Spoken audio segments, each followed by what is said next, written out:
All right, guys, what's going on? Welcome back to the Everything College Football podcast. Today, me and Nick here will be doing a review for Week 1 in college football. What a crazy opening weekend it was. A great 5 days of action. Glad to be back. Beginning of September here. Nick, we're finally back with college football. Couldn't be more excited. This was a great weekend of action. We learned a lot of great plays made all across the country, across those numerous days of games. What's the feeling right now following the phenomenal week of ball? I mean, it was an incredible weekend, certainly. It started off on a high note, really kicked into high gear with the first game in the Twin Cities where Minnesota walked it off against Nebraska on a field goal. That game was wild from start to finish. It really set the tone for what would be a great weekend. We had incredible matchups across all the days, Thursday, Friday, Saturday, Sunday, and Monday. It really is special the first week because you get games on those 5 different days. The Friday slate was probably the weakest of the bunch, but there were still some important things we learned. Miami played on Friday. We learned some good things about them. Some other schools as well. Kansas, we learned a little bit about them as well on Friday. So certainly enough to learn about all these programs. And the 2 biggest games of the week, in my opinion, were on Sunday and Monday, and they both definitely did not disappoint. And we learned a lot about ACC contenders in those games.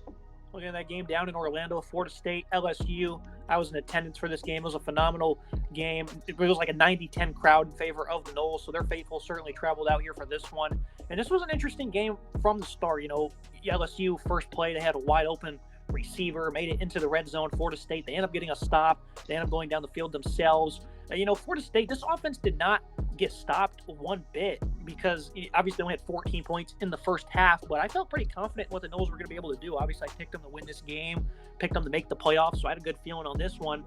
Drops really plagued them. Johnny Wilson had 2. I know Jaheim Bell at one point had 1. That's the only thing that really, hurt them. Is they shot themselves in the foot. Jordan Travis had an interception after they recovered a muffed punt. So, there's obviously a lot of back and forth in this contest. But, what was your reaction to this Florida State offense, Nick? Jordan Travis outside of that one mistake, and then he had another throw in the first half where he just blatantly throws it in the coverage. Should have been picked potentially for 6 for LSU. Keon Coleman, the Michigan State transfer, he was lights out. He had 3 touchdowns, 9 receptions, 122 yards.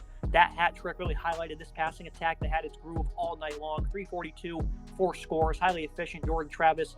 I was excited to see this passing attack, Nick, but wow, I was stunned to see this here against a Tiger secondary that we figured had some concerns, but virtually no pass rush. Harold Perkins was absent. So overall, your thoughts on the Noles' effort through the air? I certainly was concerned with Jordan Travis. He looked pretty rattled in that first quarter and a little bit of that second quarter as well. Kind of looked uncomfortable there in the pocket, made some mistakes early on, threw that interception after they got the ball back off the muff punt, a couple bad overthrows, some drops as well. They're not his fault, certainly. Looked like he had some tough decision making. There was a few instances where he probably could have scrambled for a few yards to get the first down, but instead he threw it into coverage, which was a weak decision. He looked a little rattled. Kirk Herbstreit said it a few times in the broadcast that he thought that Travis looked a little unconventionally rattled for how experienced of a quarterback he is, but he settled the nerves in the second half and really came out and used his weapons to his advantage. Obviously, we saw Coleman get involved with 3 touchdowns. Jaheim Bell, very nice game from him during his first game for the Noles here. He steps over as well. Johnny Wilson got comfortable throughout the night. I was very impressed with this team. I think Jordan Travis looked great. I'm really happy with the way that he's stepping up. Obviously, this is a big deal for him in Florida State. I also picked Florida State to go to the playoffs, and at this point, they really control their own destiny here. They're in the best position, in my opinion, of the real contenders right now. They have the best win in the country by far, beating a top 10 team, a team that was ranked higher than them in the AP poll. So certainly this is the best win of any team, and they control their own destiny at this point. They get to play Clemson at some point, and they get to play some tough competition in the ACC. It was a very gutsy scheduling, basically a home and home when they set this up with LSU, and it's paid dividends for Florida State here. They won on the road last year. They win now. It was a de facto home game. They're in a great spot, and I think this offense looked really good in the second half. 45 points against a Tiger defense. That's a fantastic front 7. Yes, secondary concerns me, but 45 points, that's a lot of points. I'm very impressed with this offense. Yeah, Florida State, obviously on the stat sheet, only 135 yards rushing, and they didn't really run the ball that well in the first half, but, in the second half, they were able to close the show. I don't care what the stat sheet says. I was there, and you could certainly see the momentum was grinding in their favor. Travis was able to score on a keeper at the goal line. And you look at the Florida State defense, I thought this was a pretty good game from them. LSU, they had 113 yards rushing on 27 attempts, a 35-yarder right before the half from Josh Williams to set up that field goal, and a 40-yarder at one point from Jaden Daniels. 75 yards right there, Nick, on just 2 carries. This was not a good plan for them. The running backs all had 4 carries each, so they totaled for about 12 of those. Other 15 came from Jaden Daniels, so for the most part they were able to contain him. I think another chunk of his 64 yards came on another run as well for 10 or 15 plus or something like that. So they were not able to run the ball one bit. FSU was incredibly good in short yardage as well. got a couple of fourth down stops at the goal line, even though they ended up giving up 2 touchdowns. It was hard fought. They were not going to let LSU get in there for free. I was very impressed by this defensive line, especially midway through that third quarter. They were able to kick in high gear. They closed the show, man. I picked them as the second best defensive line in the country, and I think they proved that they are actually legit. Obviously, they're in the back of your mind, you still had that potential thought that this Florida State team might just come out here and flat out disappoint, Nick. They could completely get flatline KO'd. They did not. They stepped up in all areas. Receiving core was great. Their veteran quarterback was phenomenal. And again, that defensive line closing the show. It wasn't just Jared versus everybody getting involved. That was, I think, what was the most impressive to me, is that defensive line was able to take care of business when it mattered most.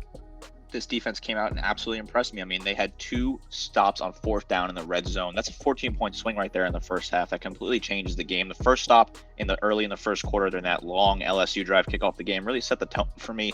They were ready for all 4 downs in the red zone there. They had great reads on all 4 of them, and that 4th down read, Daniels just had absolutely nothing to do, and he just turned the ball over on downs. I think it's a very impressive showing. And I think the key here is that they were able to get great production out of players other than the superstar you expect. Verse did not have a great game. On the stat sheet, 2 total tackles. You expect more at a guy like Jared Verse. Yes, he was disruptive, and you could notice him if you were looking for him off the play. But in general, he did not have a great night with 2 total tackles. Tate Bethune had 9 total tackles. Akeem Dent had 5. Jaron Jones had 4. These guys stepped up and produced the numbers you need to see. Joshua Farmer, he got in the backfield. He had a sack. DJ Lundy had a sack and a tackle for loss as well. Dennis Briggs Jr. had a sack. So this was a by committee approach here. These guys got after the quarterback. They made Jaden Daniels uncomfortable. They stuffed the run. Under 13 yards given up on the ground is a very impressive number. 3rd and 10. 3 out of 10 for LSU on 3rd down is a huge thing to look at as well. This defense was able to get off the field. They got stop after stop, forcing 7 stops there on 3rd down. I'm very impressed with this defense. They have good momentum going into the rest of the season.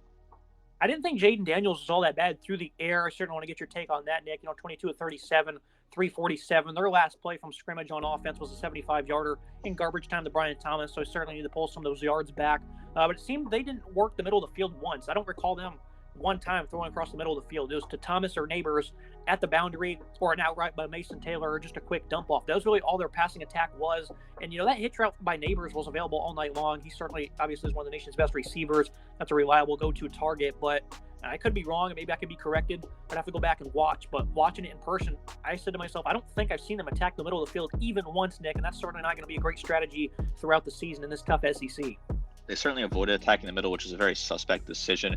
I think a lot of LSU fans in Baton Rouge are panicking right now, right? They're ringing the alarm bells. They're panicking after this loss. They're very disappointed. I certainly understand them disappointed. I'd be disappointed as well if my team lost week 1. But I don't think there's any reason to panic because Jaden Daniels looked composed in the pocket. It was the decision-making when he decided to make the runs, and some of the reads there I just didn't like. At one point, he hurtled into a defender and got slammed to the ground. That's just a easy way to get injured and just a poor decision. You can't be doing things like that if you're a quarterback in the SEC. You need to be more composed and focused. You can't make rash decisions like that where he just runs himself into trouble. You need to be more composed in the pocket. When he threw it, he looked good. 23 of 37 for 347 is really not that bad considering how good the defense is here for Florida State. And the secondary looked good with some guys stepping up for that team. So overall, I think Daniels and LSU will be fine. I think this is more about Florida State than it is about LSU, in my opinion, really setting the tone for Florida State. LSU, I think they'll be fine. They'll probably lose another game. They're certainly going to lose to Alabama, in my opinion. They might lose one more, so probably a 9-3 is where they're going to end up at this point. And you shouldn't ring the alarm bells yet, but still a very disappointing result if you're a Tigers fan. They got outscored 31-7 in the fourth quarter, and of course that's 7 points again in garbage time. And I think this is scary for opponents. 7 penalties, 64 yards for FSU early on. They had a couple of ridiculous, unnecessary roughness penalties. You had that bad interception by Travis. The drops, of course. So there's a number of mistakes made in this game by them. They're still able to win by double figures, Nick. I think that's going to be very scary for the ACC, especially a Clemson team that hosts them in a couple weeks coming off their own loss. I agree. This is certainly setting the nation on alert and the ACC on alert. Florida State came out. There was certainly possible in the lead up to the game you and I discussed, but potentially about Florida State looking flat and failing to live up to the hype, echoes of the end of the Jimbo Fisher era where they came into games, especially I'm thinking about the one where they played Alabama and Atlanta to kick off the season 2017 and just were flat out flat in that game and lost to Alabama, who were a very talented team. There were concerns about that, certainly, but Florida State, I think they shut the people up and they proved on national television, 10 million viewers watched that game Sunday night, that they're for real. And like I said, they're in the driver's seat for this college football playoff here. They have the best win on their resume. They have a very solid defense and a great offense. They're in the driver's seat right now. They control their own destiny. They can make a run here. a team that's looking to meet them in Charlotte. The Duke Blue Devils Monday night took care of business against Clemson. Obviously we picked these guys to beat the Tigers from the start. I said this one all the way back in April, and I know in the summertime you were right there with me. And obviously you put a lot of risk in terms of credibility on the line, Nick, as analysts, when you make a prediction like this. A lot of people certainly will make, absurd predictions for attention grabbers and whatnot. But we didn't feel that at all right here. We didn't think it was for attention, and we didn't think that we were being brashed by any means. We were incredibly confident in this one all weekend long. I was not nervous one bit. I was incredibly confident in Duke being able to beat Clemson, and that's exactly what they did. They won by 21 points. They were able to close the show themselves in the fourth quarter.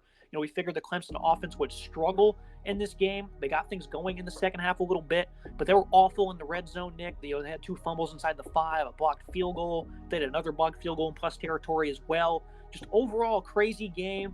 But again, we put a lot of credibility on the line with this one. People laughed at us. At the end of the day, we ended up being right and then some.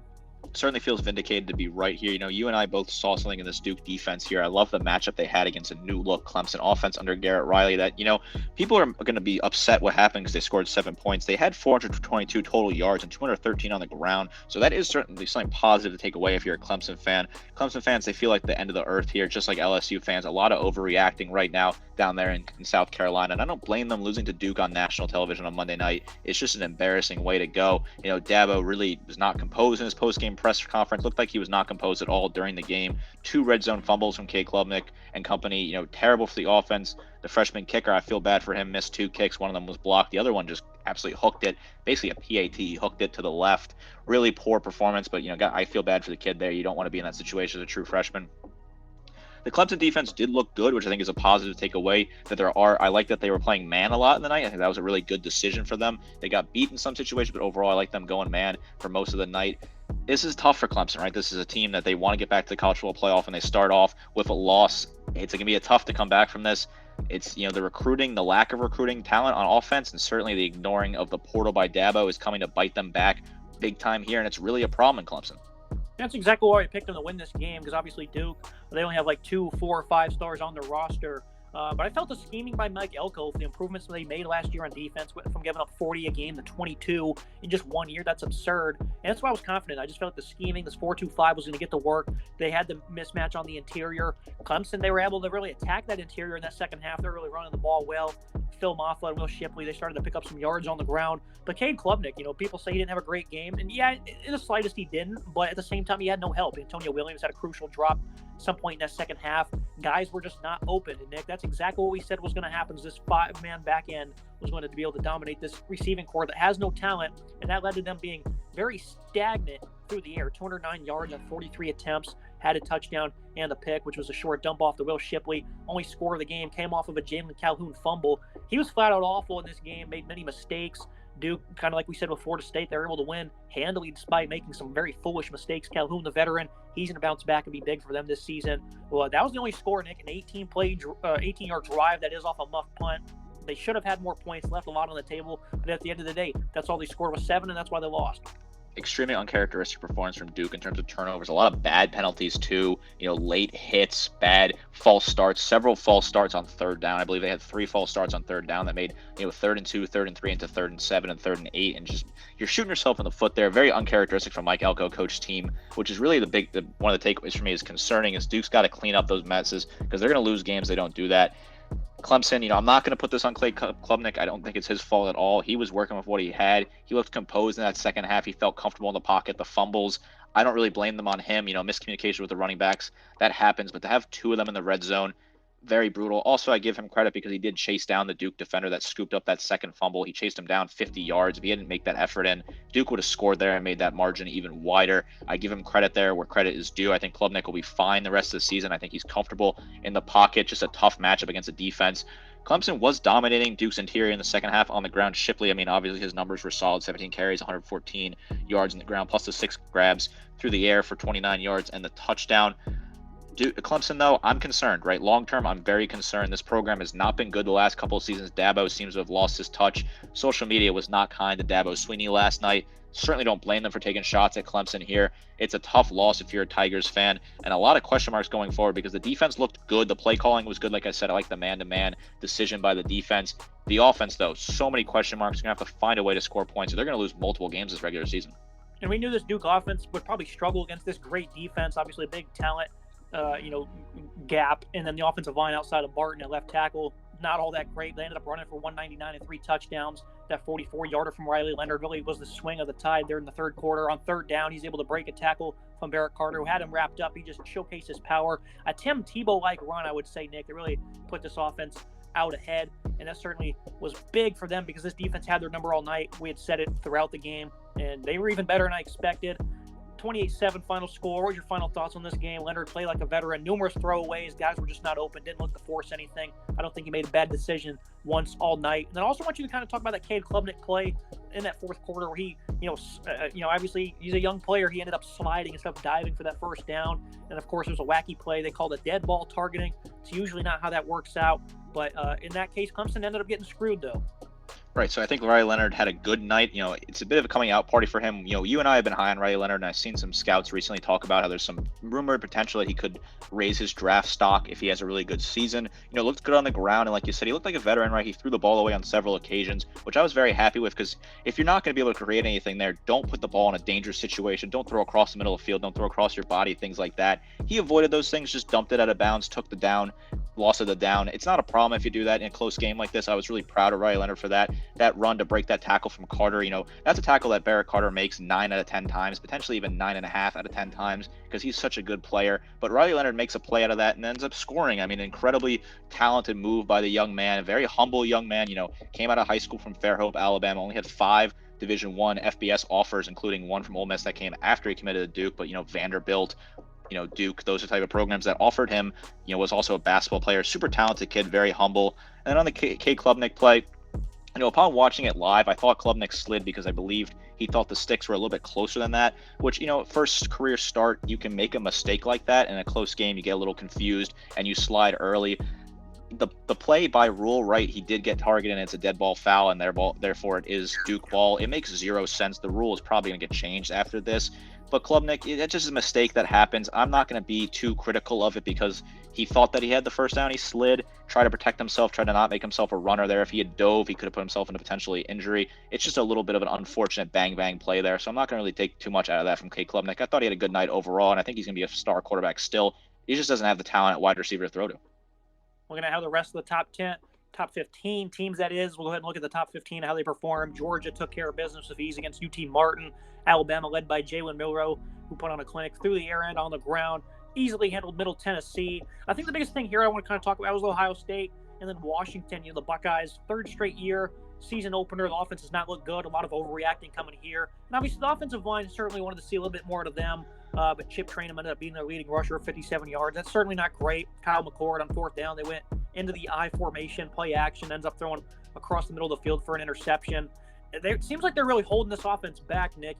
Later in the game, he ended up throwing a touchdown to Marvin Harrison. Stepped out of bounds, though, so it didn't end up counting. But it was a beautiful throw. Harrison obviously is phenomenal, so he was able to work himself open there. 23-3 final score. I thought Ohio State would cover this game with ease, but I'm not shocked to see them once again struggle in the third straight season opener. And the overreactions, I think, are a little bit nonsense, especially with how this defense performed, which obviously they're playing, a C- offense for the most part. But I'm not worried about McCord and Ohio State here. Notre Dame is looming in a couple weeks, so Ryan Day needs to, get things figured out fast, but I think they're going to be just fine. This is the usual for Ohio State. They come out sluggish. I'm not happy with the performance. A 20-point win against Indiana is not what you want to see at Ohio State on week 1. Kyle McCord, 239 interception. Really not what you want to see out of him either. But I thought that it's going to take some time for the wide receivers again. I think Cade Stover looked great at tight end. He almost had 100 yards on 5 grabs. So certainly impressed with how Stover looked. I thought the running back room was also pretty balanced as well. I'm not that concerned about Ohio State here. I think they're going to find their way to improve and get into the groove over the season. Didn't mean to rhyme there, but it kind of works out like that. I think they're going to be just fine. It is certainly a headline, though, right? They do struggle because when you look at Alabama, Georgia, Michigan, they all dominated their opponents with ease. They all took care of business at home. And then Ohio State, they do go on the road and just struggle a little bit. It is something to keep an eye on as they play the next couple weeks before they play Notre Dame. And I think Washington, obviously, a lot of people are maybe picking Boise State as a trendy upset here. This is a good secondary from a season ago. Guys like Markel Reed were back for Boise State. Michael Penix, this guy is just phenomenal. His deep ball is so pretty. This is such a fun team to watch. 450 passing yards. He spread it out to his top 3 pass catchers.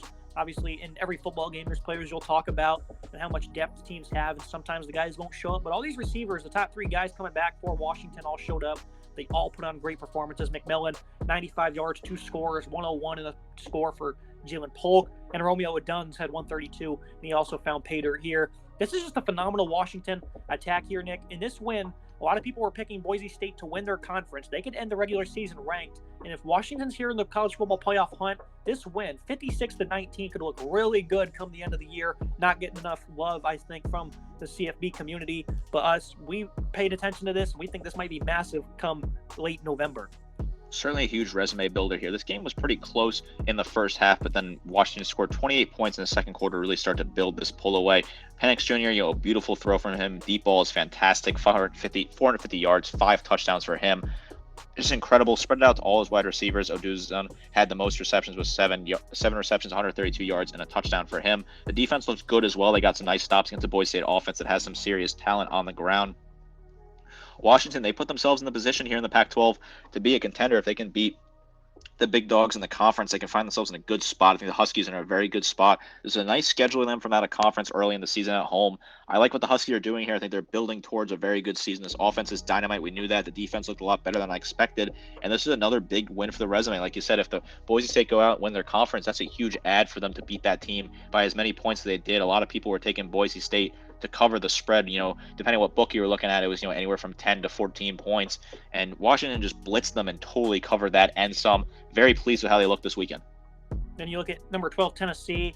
Easy work of Virginia there in Nashville, 49-13, but it wasn't, easy early on. They only had 7 points in that first quarter. Joe Milton only ended up throwing for 201 and 2 touchdowns. He had a drop from one of their pass catchers downfield. It would have been like a 70-yard score there at one point in the first half on an absolute dime from him. But he certainly struggled at times in this game. I remember one of their drives, 3 straight passes in a row where he had guys open for, a sizable amount of yards, and he just misfires it completely. Just a lot of inaccuracies there. And that was the biggest knock on this guy, is his his mechanics and his accuracy certainly need to be improved.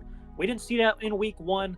At least on, certain occasions. That's going to be something to continue to monitor. 5 touchdowns, 287 rushing. This backfield is going to be great.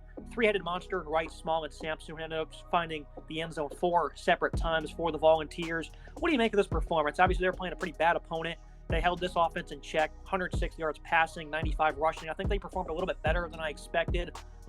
That's just a horrible yardage mark there for Virginia and the Cavaliers. Great to see them on the field, though. But again, though, plenty of takeaways here with Joe Milton's passing attack. Like we said about Ohio State, we're not going to overreact, so I'm going to show Tennessee the same respect. No overreactions for me. I think Tennessee played well. I think they played to the level that we expected of them. 49 points opening week is a pretty good number. This Virginia team's not very good, but they put up points late in the game. 14 points in each of the last 3 quarters. I was impressed with the balance. I thought they ran the ball well. I thought some of the receivers looked like Keaton looked good with 3 receptions for 66 yards. I think Squirrel White looked okay at times as well. Jabari Wright had a good game. 12 carries, 115 yards. Milton, I'm a little concerned about Joe Milton still. This didn't really move the needle for me. The mechanics do not seem to have improved at all, and it certainly will come to bite them against tougher opponents. But right now, I think Tennessee is in a fine position. There's no reason to overreact after week 1. Now, again, some other notable contests here in week 1. Of course, we're going to have to look at the Dukes Mayo Classic, the Carolinas, North Carolina. I consider them a lock for this game. I didn't think South Carolina was really going to compete. I figured they'd be able to keep it close because I do love Shane Beamer. I'm a believer in Beamer ball. And I certainly think they were played with a lot of heat towards the end of the year. But North Carolina, I did not think they were going to lose this game one bit. Never once did it cross my mind that the Gamecocks would win. Drake May did have 2 pretty, not great interceptions, but he did throw for 269 and 2 touchdowns. Had a Heisman-like play on one of those touchdown throws. It was just phenomenal. Only 168 and 2 rushing touchdowns for North Carolina. So it was certainly a little bit harder for them to run the ball than anticipated, but they did end up as a whole having some pretty solid balance. For South Carolina, though, a big reason why I picked North Carolina to win this game is because I felt like this defensive line, all the potential they have up front, they could certainly maximize it in this game. And their best player, defensive end Kamala Rucker, 5.5 tackles for loss, 2 sacks. They ended up finding 16 tackles for loss and 9 sacks, Nick. I knew this offensive line was bad, but oh my goodness, this was terrible. And that's what this defensive line can do. Everyone keeps saying, oh, Gamecocks O-line's bad. No, this defensive line has legit talent. They finally stepped up and show it in these games. They're obviously not going to have these type of numbers on a weekend basis, but that's exactly what I want to see from this UNC defense to become a playoff contender. And man, they impressed by a big time margin. Great drawing, great plays by Gene Chizik. That defense for UNC looked fantastic. They just absolutely hassled Rattler all night. He could not do anything. North Carolina impressed me. They looked really good, winning, scoring 31 points. Pretty good showing. Drake May looked good. Kick off in his Heisman campaign, in my opinion. Very talented player. Brooks had 15 carries for 103 yards. Overall, I'm very happy with North Carolina. They looked great. I think they had good balance on offense, and they're in a good spot. What do you make of this season though for South Carolina? Because obviously, Antoine Wells ended up going down early in that game. Not sure what his status is. Xavier Leggett stepped up, 9 grabs, 178 yards. Man, he was showing some crazy athleticism for them. Then you look on the other side at pass catcher. Walker did not end up playing for UNC because the NCAA is a clown show. But they had some other guys step up as expected. Kobe Payson was great. The tight ends, Copenhaver and Morales ended up being big for them as well, 40-plus receiving yards each. So I think for both of these teams, there's plenty of takeaways. You have plenty of new faces that stepped up for your offense. But for the Gamecocks, this is going to be a long season, man, because even though I love the North Carolina D-line in terms of talent, they only had like 19 sacks a season ago, and they almost eclipsed that in a game, basically. Now they have to go to SEC play, Georgia in a couple weeks. This is going to be very bad for Birmingham ball, which is unfortunate because Spencer Rattler played pretty well, 30 of 39, 353, and everyone, of course, loves the head coach. But this could be very ugly very soon. It could be a long season for South Carolina. I'm not ready to ring the alarm bells just yet. We knew that there was going to be a tough season in Columbia. It is sort of a transition. They're trying to get to that next level. I think they need to trust the process. Beamer ball, trust it all. I think Shane Beamer is a fantastic head coach. There's no reason to panic yet. They might struggle. I think the offensive line needs a revamp. They got to bring in some recruits. They have been trying to attack that in the recruiting process and get some better talent in there. I'm not ready to ring the alarm bells yet. It's going to be an uncomfortable season, South Carolina fans, and it certainly pains me because I do love South Carolina, what they have, that energy. I've always been partial to the Gamecocks. It's just going to be a tough season. This was a tough loss, obviously. A lot of people late were putting some action on South Carolina. I never really believed in that. I thought North Carolina was in this game the entire time. They might upset somebody throughout the season. I think they're good for an upset, but they're just going to be an average team, probably around 500. They'll probably sneak into a bowl game. Tough season overall, certainly not what you want if you're a Gamecocks fan, but they got to continue to build and let Beamer build this program. He's working on it great. Yeah, I mean, for example, last year got blown up by Florida, and then after that they blew out Tennessee, and they upset Clemson the next 2 games. So obviously things can certainly change around in a hurry. Looking at Colorado, TCU in Fort Worth, Deion Sanders picks up the win in his debut. I said that this Colorado offense was going to put up points in a loss. They ended up getting the victory, and of course, it was behind this offense. Shedeur Sanders, 5'10", 4 touchdowns. Didn't think he'd have that many yards, but he was highly efficient. Obviously, we already knew this was a ball player. I think the rest of the nation knows it as well. The trio of Travis Hunter, Xavier Weaver, Jimmy Horn, 117, 118, 119. Those are the receiving yards for those 3 guys. Pretty odd coincidence there. And then Dylan Edwards, he had 135 and 3 touchdowns. He was able to really just outrun that linebacking core that played a very poor game. And obviously, this is a big win. Obviously, Deion Sanders, we felt, was an A-plus hire in long term. It would work out in some type of way for these parties involved. But I think this is a big overreaction here, Nick. Obviously, they played a defense that was dead last year, 20-plus yard passing plays allowed. It's no shock that this receiving core that has talent was able to expose that. They're accustomed to giving up big plays through the air, rushing the ball 55 yards on 34 attempts. Couldn't do that one bit. The defense was on the field 80 plays. They had 0 tackles for loss. The only team in college football this week that had 0 in that category. That's unheard of. I've never seen that before, especially with that many opportunities. They couldn't even, take advantage of a miscue by TCU or anything. So this defense is still awful. They could not stop the run. They were able to get 2 picks from the best 2 players on this defense. Travis Hunter had an amazing game, and then Trevor Woods at safety. Those 2 interceptions in the red zone ended up being the difference maker behind this great offense. Big win here for Deion Sanders and the Buffaloes, but I think they need to tone it down a little bit because they might be setting themselves up for embarrassment, saying everyone doubted them if they cannot continue to do this on a weekly basis. They had 500 passing yards and won by 3. Certainly a huge win for this program, but I think I agree with you. You can't have this loudmouth mentality that Deion Sanders has right now. You got to pump the brakes a little bit here. It's just one win. It's a long season. The whole everyone doubted us. I think it's partly fueled by the whole Barstool partnership. They're also pumping this up really loud. Fox was pumping it the entire game as well. Got to just slow down here for me. It's a long season. Yes, I think it's a great win. Shedeur Sanders, 510 yards, 4 touchdowns. Edwards, 135 yards, receiving 3 touchdowns. All that's great. Trevor Woods looked fantastic. Travis Hunter both looked fantastic, offense and defense. I didn't think he could do it playing both sides of the ball, and boy, did he do it. And incredibly performance from him on both sides of the ball. I don't think that's sustainable, though. But overall, I'm impressed with Colorado. I think they're going to beat Nebraska this weekend, carry that momentum. You disagree with me, and that's certainly a fair disagreement because I think it is a close game and a toss-up. Colorado, I hate the whole media thing. You got to pump the brakes on that, Deion. Just go out there and play football because if you can, you have a very good roster, and we saw that by beating TCU here, but this was also a very bad TCU defense. They gave a ton of plays, 20-plus yards last year, and they lost some talent as well, so TCU is just not that great of a team. This is very interesting, though, for Colorado. What can they look like the rest of the year? Are they going to be able to live up to these hype and expectations? And obviously some of the other games that were contested throughout college football, Fresno State knocking off Purdue, and Riley Walters' debut, that one came down to the wire. Boston College, they looked bad in a loss at home to NIU. There's plenty of stuff going on. Baylor picking to win the conference. They come out and lose to Texas State. Now Blake Shapen's down for a couple weeks. I don't even know what to say about that. Western Kentucky, the late backdoor cover. That was pretty notable there. A lot going on in college football. UTSA, I didn't think they would beat Houston, and they did. The Cougars ended up having their number in that one. Texas Tech losing to Wyoming on the road. Obviously not a great look for the Big 12 here, Nick. This is something we certainly have to discuss, and I think we certainly will as the weeks go by. Illinois has escaped a close one against Toledo. Plenty of interesting contests going on. UCLA, Dante Moore looks like he's going to be the starter there as he earned that position. And then BYU only a 14-point win over Sam Houston State. So there's a lot going on here. And then, of course, DJ Uiagalelei, he looked great in his debut for Oregon State. And then Rutgers, they completely stonewalled the Northwestern offense. So there's plenty to discuss here. What was your biggest takeaway from some of the games I mentioned? Yeah, I think there's some interesting games as well that weren't mentioned. Penn State, West Virginia. I thought it said a lot about West Virginia. I thought they hung in there in impressive fashion. They could have certainly got the brakes blown off them. And, a couple garbage time touchdowns opened that score a little bit wider for Penn State. I thought West Virginia looked good. I was pretty impressed with them, especially on the ground. Donaldson, 18 carries, 81 yards, and a touchdown. Drew Aller looked great in the pocket, 325, 3 touchdowns for him. Penn State, they're the real deal. They could win the Big Ten if Ohio State stays sluggish and Michigan has some question marks on defense or offense. Penn State could be a real deal this year. I was very impressed with them. And then two other teams I want to touch on real quickly, Ole Miss and Tulane. Ole Miss absolutely blew out Mercer. Impressive numbers from Dart. Again, FCS opponents, so I'm not really taking too much into consideration. Then Tulane, they beat South Alabama. They beat them by 20 points. Pretty impressive. Michael Pratt, four touchdowns, almost 300 yards passing. Those two teams play each other this week. A very underrated matchup here in week 2, Ole Miss, Tulane. Tulane could certainly knock Ole Miss off. They have the energy to do so. I think it's a very interesting matchup to watch. Very excited for that game. Yeah, the Rebels' Trey Harris comes over from LA Tech, 133 receiving yards, 4 touchdowns, 3 of those happened in the first 3 minutes. That's just absurd.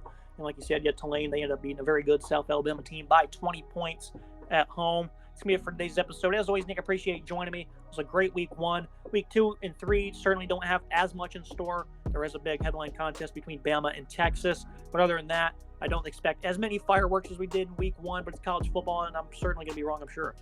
Absolutely, one of the best weeks of college football we had in a very long time. Just from all the way from, like I said, Thursday with the first game, Minnesota, Nebraska, all the way till Monday night, just firework after another. Just incredible matchups, great games, so many talking points. College football is back, baby. It's going to be a great season. I cannot wait to see what the rest of the season has in store.